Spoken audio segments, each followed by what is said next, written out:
Stop. Oh Roméo, Roméo, pourquoi es-tu Roméo? Renie ton père et abdique ton nom.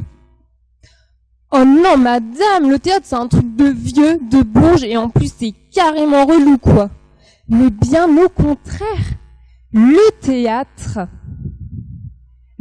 a toujours eu un but ultime. Et en plus de ça, il s'adresse à tout le monde. Saviez-vous par exemple que dans la Grèce antique, les citoyens étaient payés pour aller au théâtre? Le théâtre avait un but ultime, former les citoyens grâce à ce que Aristote appelait la catharsis. La cata quoi, madame? Bref, vous l'aurez compris, c'était la catastrophe.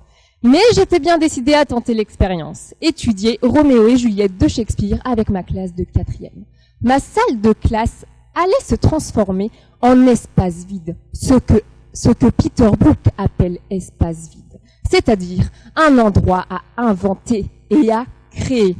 Et après de nombreuses lectures, il était grand temps de lancer les 3 coups. Allez, c'est parti. Yanis, tu joueras à Roméo et Kim, tu joueras à Juliette. Oh non, mais madame, je peux pas jouer Roméo, moi je suis pas amoureux de Kim déjà.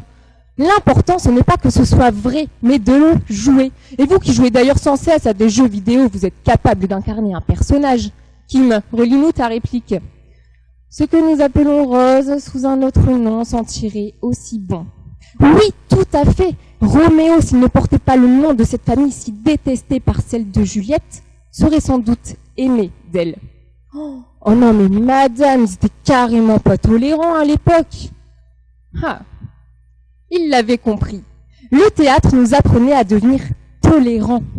Et par le jeu aussi, ils allaient s'approprier des valeurs fondamentales. S'écouter, se respecter, comprendre les choix des uns et des autres.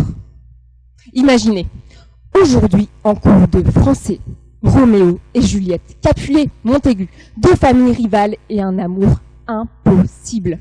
Ah, ça commence à devenir excitant, pas vrai? Ouais, ben madame, moi ça me fait trop penser à Grand Corps Malade. Le père de Juliette, il a une kippa sur la tête et celui de Roméo, il va tous les jours à la mosquée. Bon, c'est pas si ringard que ça, finalement. Finalement, Roméo et Juliette ne pouvaient-ils pas s'asseoir en classe avec nous? Lorsque l'on fait découvrir le théâtre aux élèves, le but n'est pas de former de futurs comédiens, mais de leur donner à voir et à entendre une œuvre intemporelle, universelle, et surtout leur redonner confiance. Oh Roméo, Roméo, pourquoi es-tu Roméo? Renie ton père et abdique ton nom. Imaginez, quelle résonance peut avoir cette phrase sur Yanis, sur Kim et sur les autres, dans un collège en 2018 à Hénin-Beaumont.